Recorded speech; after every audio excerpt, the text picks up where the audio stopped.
ఉగ్రవాదంపై పోరులో భారత్ వాడిని ప్రతిబింబించేలా G20 శిఖరాగ్ర సదస్సు తీర్మానం చేసింది. ఉగ్రవాదాన్ని ఉపేక్షించేది లేదని, అది ఏ రూపంలో ఉన్నా తెగనాడాల్సిందేనని స్పష్టం చేసింది. దక్షిణాఫ్రికా జోహెన్స్బర్గ్ లో 2 రోజుల పాటు జరిగిన G20 సదస్సు గత రాత్రి ముగిసింది. సదస్సుకు ఆతిథ్యమిస్తున్న దక్షిణాఫ్రికా G20 కూటమి తరపున ఓ సంయుక్త ప్రకటనను విడుదల చేసింది. కూటమి దేశాల్లో డిజిటల్ మౌలిక సదుపాయాలు మెరుగుపరచడంపై దృష్టి పెడతామని పేర్కొంది. ఏఐ సాంకేతికతలను అందిపుచ్చుకునే విషయంలో కలిసికట్టుగా పనిచేస్తామని, ఏఐతో తలెత్తే ముప్పును తగ్గించే చర్యలు సైతం ఐక్యంగానే చేపడతామని తెలిపింది. అభివృద్ది చెందుతున్న దేశాలు కలిసి పనిచేస్తే సాంకేతిక రంగంలో యావత్ ప్రపంచానికి మేలు జరుగుతుందని ఆశాభావం వ్యక్తం చేసింది. సాంకేతిక ఫలాలు అందరికీ సమంగా అందాలని పేర్కొంది. అభివృద్ది చెందుతున్న దేశాలకు ఐరాసా వంటి అంతర్జాతీయ వేదికల్లో సముచిత స్థానం దక్కాలని డిమాండ్ చేసింది.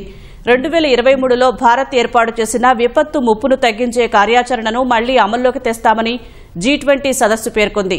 ఆహార భద్రతా విషయంలో గతంలో భారత్ ప్రతిపాదించిన అత్యున్నత స్థాయి సూత్రాలను కూటమి అనుసరిస్తుందని స్పష్టం చేసింది.